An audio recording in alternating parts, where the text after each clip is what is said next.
எல்லோருக்கும் வணக்கம். சாய்பாபாவின் பன்மொழி ஒன்றனை பார்க்கலாம். When you see with your inner eye, நீ உன்னுடைய அகக்கண்ணினால் பார்க்கும் பொழுது, then you realize that you are God and not different from Him. நீ உணர்வாய். எதை உணர்வாய்? நீதான் இறைவன் என்பதை உணர்வாய். எப்பொழுது? நீ உன்னுடைய அகக்கண்ணினால் பார்க்கும் பொழுது. நீ அகக்கண்ணினால் பார்க்கும் பொழுது நீயும் இறைவனும் ஒன்றே, ரெண்டும் வேறு வேறு அல்ல என்பதை உணர்வாய்.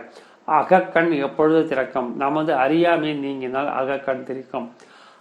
அறியாமை எப்பொழுது நீங்களும் நமது மந்திரங்களை நீங்கள் கடைபிடித்து வரும் பொழுது, நமது எண்ணங்கள் அனைவரும் தூய்மையடைந்து அதில் கெட்ட எண்ணங்கள் எதுவும் இல்லாமல் இருக்கும் பொழுது, எளிமையான வாழ்க்கை வாழும் பொழுது நமது அகக்கண் திறக்கும். ஆனால் அகக்கண் திறப்பதற்காக நாம் வேறு எந்தவித முயற்சியும் செய்ய வேண்டிய அவசியமில்லை. மந்திரங்கள் ஜபிக்க தேவையில்லை, கடும் தவம் இயற்ற தேவையில்லை, கோவில் குளம் என்று சுற்ற தேவையில்லை. மந்திரங்கள் ஜபிக்க வேண்டியதில்லை. ஆறுகளில் நீராட வேண்டாம், குளங்களிலும் நீராட வேண்டாம், மலை ஏற வேண்டாம். ஆனால் நமது மந்திரங்களை மட்டும் பின்படுத்தினால் போதும். மிகவும் எளிமையான நமது மந்திரங்கள் என்ன?